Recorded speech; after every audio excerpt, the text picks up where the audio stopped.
Assalamualaikum warahmatullahi wabarakatuh. Selamat datang, selamat berjumpa kembali di channel Islam Nusantara, channel yang selalu setia dan standby di ujung selatan Pulau Jawa. Kali ini kita akan simak bersama-sama ceramah dari seorang ulama, seorang kiai dari daerah Banten bernama Kiai Haji Imaduddin. Jadi video ini sangat keren, yang mungkin membuat para kadrun dan para orang-orang yang mengaku Habib itu akan kepanasan, nggak tahan mendengar cerita ini. Tapi ya, kita simak dulu videonya. Selamat menyaksikan.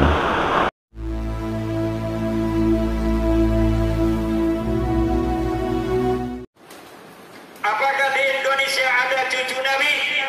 Di dunia ada cucu Nabi, tapi di Indonesia ini belum ada yang terbukti secara ilmiah bahwa dia adalah cucu dari baginda Nabi besar Muhammad sallallahu alaihi wasallam.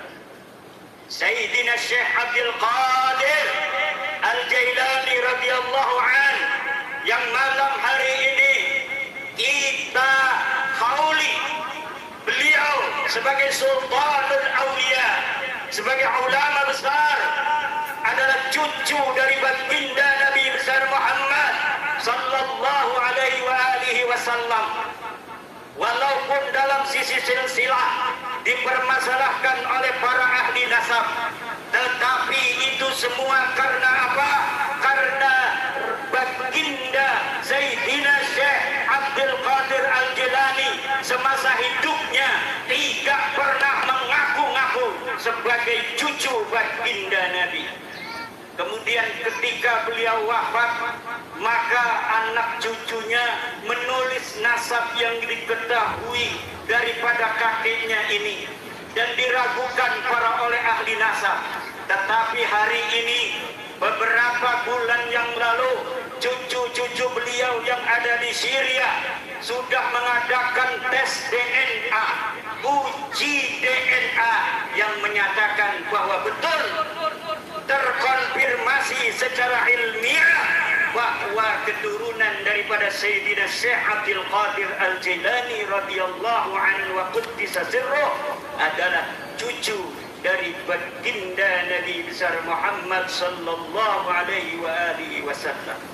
Maka siapa saja yang mengaku sebagai cucu baginda Nabi ingin dipercaya, silahkan adakan tes DNA dan kita akan percaya kalau DNA-nya sesuai dengan DNA orang Arab, sesuai dengan DNA Bani Hashim, sesuai dengan DNA daripada Bani Abi Thalib, ayah daripada Sayyidina Ali karramallahu wajhah. Karena apa, saudara-saudara? Hari-hari ini banyak orang yang mengaku-ngaku sebagai cucunya baginda Nabi besar Muhammad. Kemudian mereka datang untuk memecah belah umat. Ini sudah sampai kepada titik yang sangat mengkhawatirkan. Ulama selama ini diam. Kenapa? Karena selama ini belum ada indikasi umat Islam terbelah. Kalau dia ngaku cucu Nabi untuk mempersatukan Islam, urusan ngakunya pada cucu Nabi itu urusan dia dengan Allah. Tetapi mempersatukannya itu ada nilai manfaatnya. Kalau dia ngaku cucu Nabi, mengajak orang-orang tiga rasa untuk salat 5 waktu, mengajak umat Islam untuk berpuasa, mengaku cucu Nabi untuk mendekatkan diri kepada Allah, mengajak umat Islam untuk mendekatkan diri kepada Allah, itu tidak ada bahayanya, kita biarkan. Tapi kalau dia mengaku cucu baginda Nabi, kemudian datang untuk memecah belah umat Islam, maka kita akan uji sampai mana kebenaran bahwa dia cucu Nabi, baik secara ilmu nasab, secara silsilah dari kitab-kitab abad ke-5, abad ke-6, abad ke-7, abad ke-8, abad ke-9 Hijriah. Kita jadikan pedoman untuk mengukur keabsahan daripada nasab seseorang yang mengaku sebagai cucunya baginda Nabi. Kalau secara silsilah dari kitab-kitab yang percaya dia terkonfirmasi sebagai cucu baginda Nabi, baru kita percaya dia sebagai cucu baginda Nabi. Apalagi kalau berani tes DNA seperti keturunan daripada Syekh Abdul Qadir Al-Jilani. Tapi kalau orang yang sudah tidak terkonfirmasi sebagai cucunya baginda Nabi, kemudian datang ke umat Islam untuk memecah belah umat Islam, dia mengaku-ngaku cucu Nabi di hadapan publik, ini punya konsekuensi besar terhadap agama Nabi besar Muhammad sallallahu alaihi wasallam. Apalagi dia menjadikan umat Nabi Muhammad dijadikan sebagai budak, bukan diangkat derajatnya, tapi dijadikan sebagai budak-budak manusia, diajak demo yang tidak ada manfaatnya, bukan demi agama, bukan demi Rasulullah, bukan demi apapun yang bermanfaat bagi yang diajak, tetapi hanya demi namanya semata. Maka ini memanfaatkan umat Islam untuk kepentingan pribadi. Para ulama tidak boleh diam lagi. Para ulama harus menyelamatkan umat Muhammad sallallahu alaihi wasallam yang telah diperdekakan oleh Muhammad sallallahu alaihi wasallam. Ulama sebagai pewaris memiliki tanggung jawab untuk menjaga umat Islam ini dari perbudakan manusia. Kalau dia mengaku cucu Nabi di hadapan publik untuk memecah belah, boleh bagi siapa yang mendengarnya untuk datang ke polisi untuk melaporkan dia melakukan kebohongan publik. Biar diuji di pengadilan apa betul dia sebagai cucu baginda Nabi besar Muhammad sallallahu alaihi wasallam. Tapi kalau dia hanya mengaku cucu Nabi, mengajak orang untuk sholat, mengajak orang untuk puasa, mengajak orang untuk bersatu, mengajak orang untuk memuliakan ulama, maka kita biarkan. Tapi kalau indikasinya sudah mau memecah umat Islam, apalagi memecah belah antar suku, memecah belah bangsa Indonesia yang dari Sabang sampai Merauke sudah 70 tahun merdeka. Di dalam suka dan duka kita bisa membawa Indonesia sampai hari ini. Tidak ada perang saudara, kalaupun ada kecil sekali frekuensinya.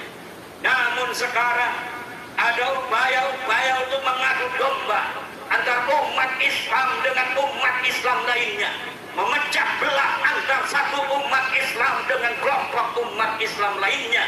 Ini tidak boleh dibiarkan oleh para ulama, tidak boleh dibiarkan oleh para santri. Para ulama harus ngomong, para ulama harus bersuara untuk menjaga iman, menjaga persatuan umat Islam Indonesia yang kita cintai, yang bagi seluruh para santri Nahdlatul Ulama mempunyai tanggung jawab besar untuk menjaganya, seperti apa yang diamanahkan oleh Mbah Hasyim Asy'ari, yang diamanahkan oleh ulama-ulama Nahdlatul Ulama, bahwa NKRI ini adalah warisan yang harus dijaga, tidak boleh dipecah belah lagi.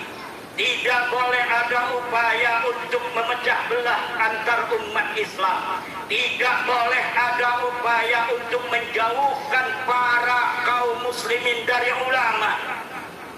Ini indikasi menjauhkan umat Islam dari ulama pun sudah ada. Untuk dia mengambil para umat ini untuk dijadikan budak-budaknya, kemudian diajak untuk berdemo, diajak untuk berbuat sesuatu yang dapat mengganggu keamanan dan ketertiban bangsa Indonesia ini. Haul Syekh Abdul Qadir pada hari ini, pada malam hari ini, dan maulidnya baginda Nabi besar Muhammad sallallahu alaihi wasallam, mari kita dijadikan sebagai momentum kita untuk meningkatkan kecintaan kepada baginda Nabi besar Muhammad sallallahu alaihi wasallam. Dengan apa? Mencintai beliau, mencintai agama beliau,